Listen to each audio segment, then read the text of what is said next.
किसी ने बड़े कमाल की बात कही है, लोगों के बातों को दिल से मत लगाना, लोगों की बातों को दिल से मत लगाना, क्योंकि लोग अक्सर अमरूद खरीदते समय पूछते हैं कि मीठे तो है ना, और बाद में नमक लगाकर खाते हैं। हाय गाइस, मेरा नाम है अजीम और मैं आप सभी के लिए एक छोटी सी कहानी लेकर आया हूँ। एक ऐसी कहानी कि जो आपको बताएंगे कि आपकी जिंदगी में आप क्या कर रहे हो और आगे आपको क्या करना चाहिए। तो चलिए जानते हैं।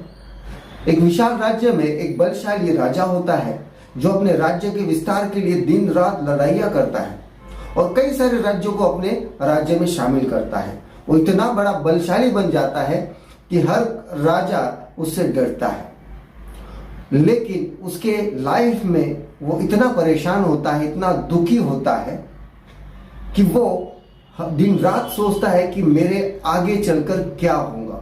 यानी कि जो राजा है उसमें एक कमी होती है कि वो बाप नहीं बन सकता, और बाप नहीं बन सकता तो उस राज्य को उत्तराधिकारी दे नहीं सकता।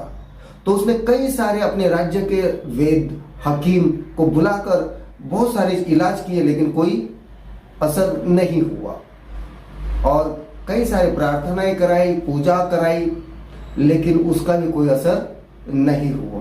तो दिन रात यही सोचता कि मैं जो संपत्ति कमा रहा हूं, इतनी बड़ी विशाल मेरा राज्य बनाया है, इसका उत्तराधिकारी कौन होगा। कई सारे राज्यों की मैंने संपत्ति लूटी है और उस संपत्ति का मैं क्या करूंगा। तो यही सोच में वो खाया जाता और उसको एक लाइलाज बीमारी लग जाती है। एक रात वो ये सोचता है कि ये जो संपत्ति है, तो ये संपत्ति मैं अपने राज्य के लोगों में बांट देता हूँ। तो दूसरे दिन उसने ये ऐलान कराया। उस ऐलान में ये कहा कि आप सभी को कल ठीक 9 बजे महल के सारे दरवाजे खोल दिए जाएंगे और आप जिस चीज पर भी हाथ लगाएंगे, आप जिस चीज को भी हाथ लगाएंगे वो चीज आपकी हो जाएंगी। तो ये जो बात है वो इतनी तेजी से राज्य में फैल जाती है कि हर किसी के जुबान पर यही चीजें शुरू हो जाती है कि राजा ऐसा क्यों कर रहा है। चलो, राजा कर रहा है तो हमें इसमें से फायदा क्या होगा। तो हर जगहों पर देखा जाता है कि लोग ग्रुप बनाकर बैठते हैं और इस बात की चर्चा करते हैं कि हमको क्या हासिल करना है। जब महल के दरवाजे खोले जाएंगे तब हमको क्या हासिल करना है। कोई अस्तबल के बारे में सोचता है, कोई हाथियों के बारे में सोचता है, कोई घोड़ों के बारे में, कोई संपत्ति के बारे में, तो कोई किसी चीज के बारे में। तो हर जगह यही बातों की चर्चा शुरू हो जाती है। उसी राज्य में एक परिवार भी होता है, एक ऐसा परिवार जो मियाँ बीवी और एक 6 साल का बच्चा अपनी जिंदगी गुजार रहे होते हैं।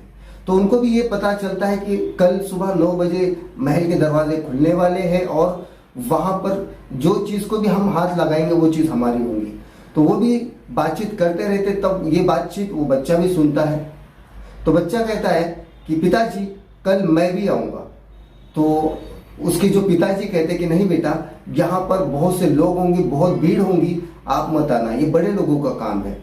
लेकिन वो बच्चा उनसे जिद करता है, नहीं पिताजी मैं भी आऊंगा।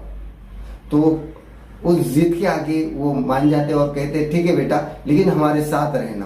तो दूसरे दिन जैसे सुबह होती है तो भीड़ इकट्ठा होना शुरू हो जाती है महल के बाहर, और जैसे भी महल के दरवाजे खोले जाते हैं तो लोग, आपको तो पता है यहाँ पर 1000 रुपए की चीज अगर 500 में मिलने लगी तो कितनी भीड़ इकट्ठा होती है और क्या होता है। तो यहाँ तो फ्री मिलने वाला है सब कुछ। तो जैसे दरवाजे खुल जाते हैं लोगों का भाग दौड़ शुरू हो जाता है, लोगों का उस चीजों पर हक जताना शुरू हो जाता है, मारपीट शुरू हो जाती है, झगड़े शुरू हो जाते हैं, खिंचमतानी शुरू हो जाती है चीजों को लेकर। उसी दौरान वो बच्चा भीड़ में खो जाता है और देखता है कि एक जगह पर, एक ऊंची जगह पर एक सिंहासन पे राजा बैठा है जो ये सारा मंजर देख रहा है।